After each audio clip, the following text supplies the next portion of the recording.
नमस्कार दोस्तों, आपका जी लैंग्वेज में फिर से बहुत-बहुत स्वागत है। आज हम पढ़ने जा रहे हैं संपत्ति का अधिकार प्रॉपर्टी राइट एक अत्यंत महत्वपूर्ण और संवेदनशील विषय है। कानूनी तौर पर इसके पिछले कुछ दशकों में बड़े बदलाव किए गए हैं। परीक्षाएँ और समान कानून समझ के लिए इसके बहुत बिंदु समझना ज़रूरी है। चलिए आइए आज हम पढ़ते हैं कि भारत की संपत्ति का अधिकार प्रॉपर्टी राइट संवैधानिक स्थिति कॉन्स्टिट्यूशनल स्टेटस पहले था मगर अब इसको हटा दिया गया है। संपत्ति का अधिकार एक मौलिक अधिकार था मगर अब इसको हटा दिया है। शुरुआत में संपत्ति का अधिकार एक मौलिक अधिकार फंडामेंटल राइट है, लेकिन अब यह एक विधि अधिकार हो गया है। 44वां संविधान संशोधन 1978 इस संशोधन के द्वारा संपत्ति के अधिकार को मौलिक अधिकारों की सूची अनुच्छेद 9, 1 एफ और 31 से हटा दिया गया है। अनुच्छेद 300 ए अब संपत्ति का अधिकार संविधान के भाग 12 के अनुच्छेद 300 ए के तहत एक कानूनी अधिकार है। इसका अर्थ है कि राज्य किसी भी व्यक्ति को उसकी संपत्ति से केवल कानून की उचित प्रक्रिया द्वारा ही वंचित कर सकता है, मनमाने ढंग से नहीं। अगला है संपत्ति के प्रकार टाइप ऑफ प्रॉपर्टी। कितने प्रकार की संपत्ति होती है? भारतीय कानून के अनुसार संपत्ति मुख्य दो प्रकार के होते हैं, एक पैतृक संपत्ति और दूसरा स्व अर्जित संपत्ति।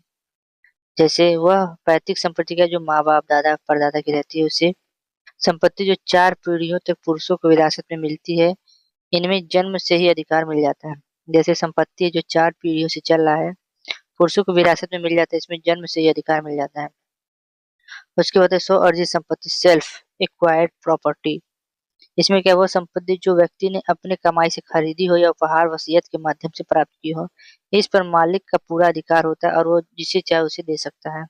इसमें आप बँटवारा नहीं कर सकते भाई, इसमें आप वो खरीदा है तो जाए जिसको दे सकता है। उत्तराधिकार कानून भारत में उत्तराधिकारी व्यक्तिगत धर्म के अनुसार तय होता है, लेकिन हिंदू उत्तराधिकारी संशोधन अधिनियम 2005 में एक क्रांतिकारी बदलाव लाया है।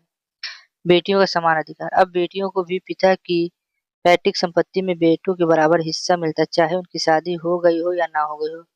सुप्रीम कोर्ट का फैसला क्या कहता है कि सुप्रीम कोर्ट का फैसला 2020 में कोर्ट ने साफ किया कि पिता की मृत्यु 2005 से पहले हुई हो या बाद में बेटियों का अधिकार हमेशा रहेगा। बेटियां भी अपने पिता के ले लेती है मगर अभी कोई लेता नहीं है।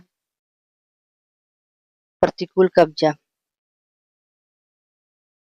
एडवर्स पोजीशन यह एक ऐसा कानून जिसके बारे में मकान मालिक को सावधान रहना चाहिए।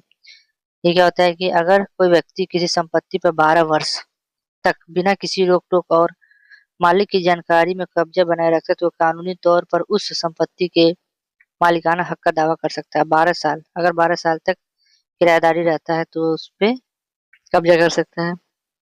उसके बाद भूमि अधिग्रहण लैंड एक्वाइटेशन सरकारी लोक कल्याण जैसे सड़क, रेलवे, बांध बनाना के लिए आपकी जमीन ले सकती है, लेकिन उचित मुआवजा।